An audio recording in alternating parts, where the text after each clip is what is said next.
Izakunyuka iyokutsho kwimali ebalelwa kwi-36 billion rand imali etyalwa iqumrhu eliphehla umbane kweli i-Eskom xa kuphela unyaka ozayo ukuba eliqumrhu aliyihlawulwa imali yalo. Usihlalo webhodi yeliqumrhu uMnumzana Jabu Mabuza ebethetha epalamente namhlanje ngamatyala eliqumrhu angahlawulwayo. Ipalamente ivele ngxelo yokuba abohlulekile abaphathiswa bebethwaliswe uxanduva lokusombulula le ngxaki phakathi kweliqumrhu kunye noo-Maspala. U-Eskom untyumpa-ntyumpeka ematyaleni. Utyalwa iibhiliyoni zeerandi ngoomasipala. Eli tyala lithe gqolo ukwenyuka nakuba kusithiwa malihlawulwe. If one looks at this trend line, by the end of the financial year, this debt would be at 30 billion.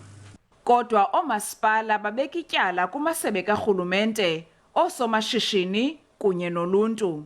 We are sitting now, Chair, to your question, 165 billion owed to municipalities.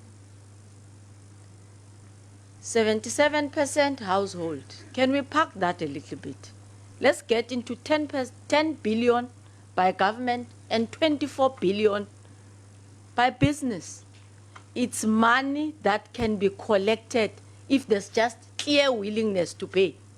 Iintlanganiso eziliqela phakathi kweqela labaphathiswa, oomasipala abafadalayo ukubhatala kunye no-Eskom khange zibe naziphumo zincumisayo.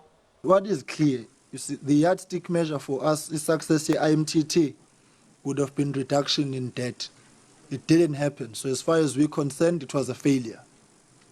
Amalungu epalamente athi kuyacaca ukuba akukho mdla kwezopolitiko wokunyanzelisa intlawulo. Dinglula Mamatya wendaba ze-SABC epalamente Kapa.